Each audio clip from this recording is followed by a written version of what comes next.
Hi, this is Marilyn with Youth Services at the Pickaway County Library, bringing you this week's STEM Challenge. This week we're going to look at density again. If you remember density with Angela and Aaliyah last week, they talked about it's the number of molecules that you actually find in the liquid. So we're going to extend that a little bit this week by making your own lava lamp at home. The supplies are quite easy. You need some vegetable oil. You need water. I've already colored my water so we can see the different density levels. I used a little green here. And you also need an Alka-Seltzer, and this is the generic, and that works fine. I've used a glass container, but you can also use a plastic bottle. This is ideal because you can put the lid on and you can keep your lava lamp for a long time. The 2-liter bottles are also great. You can really see the action in those. So let's get started here. All right, we're going to take our vegetable oil and fill the container. Pour some in here. About 2/3. Okay.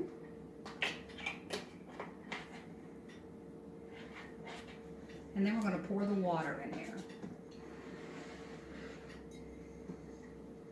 And if you watched last week, you'll know what's going to happen.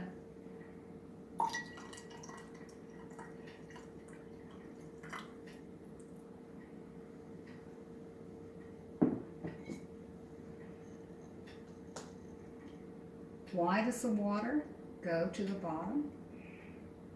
That's right, water is more dense, isn't it? You may have heard the expression, oil and water don't mix. That's why. The water is more dense. Now comes the really fun part. Once the bubbles is kind of settled down, we're going to take the Alka-Seltzer tablet, break it into smaller pieces, and drop it in there. And watch it go crazy.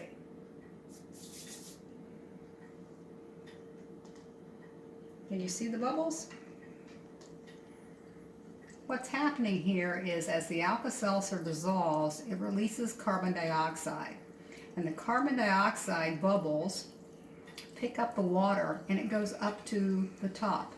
Once you get to the top and the bubbles burst, the water, because it is more dense, drops back down.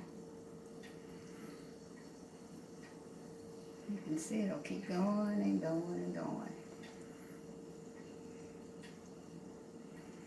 until all the bubbles burst. Pretty cool. A lava lamp works with heat. This is actually kind of a chemical reaction with the Alka-Seltzer. And you can keep this solution around and add an Alka-Seltzer tablet to it anytime if you want to see the action again.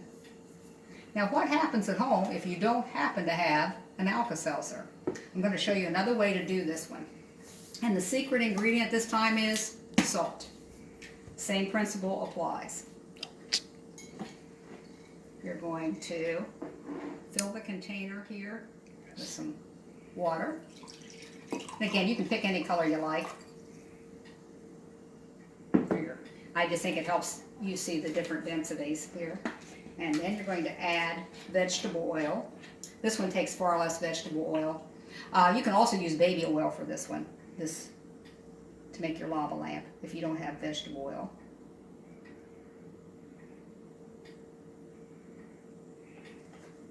Now let's do a little more here. Okay.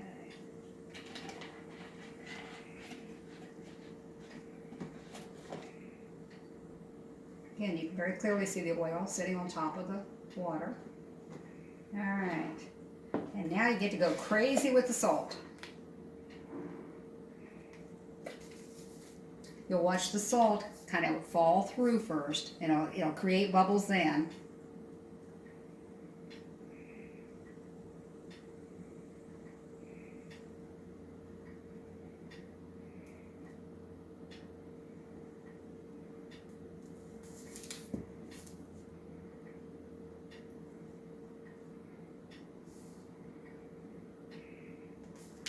happening here.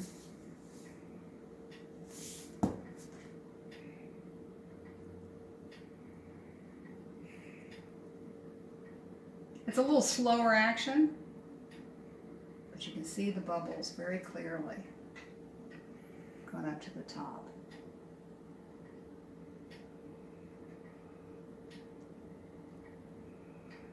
You've added molecules to the water, so the salt water is actually more dense than regular tap water would be for that reason. And you can kind of play around with that. You might want to try this with sugar too to see if you have the same result.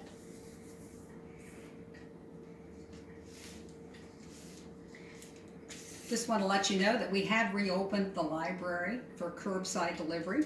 We have a great book here that you can explore, Density. This one's available. And we have lots of other books for science experiments. You need to either call the library or you can go to our catalog and request them, and we'll be glad to bring them out to the car for you. There will be another STEM challenge posted here next week, next Thursday. Until then, I encourage you to keep reading and keep healthy.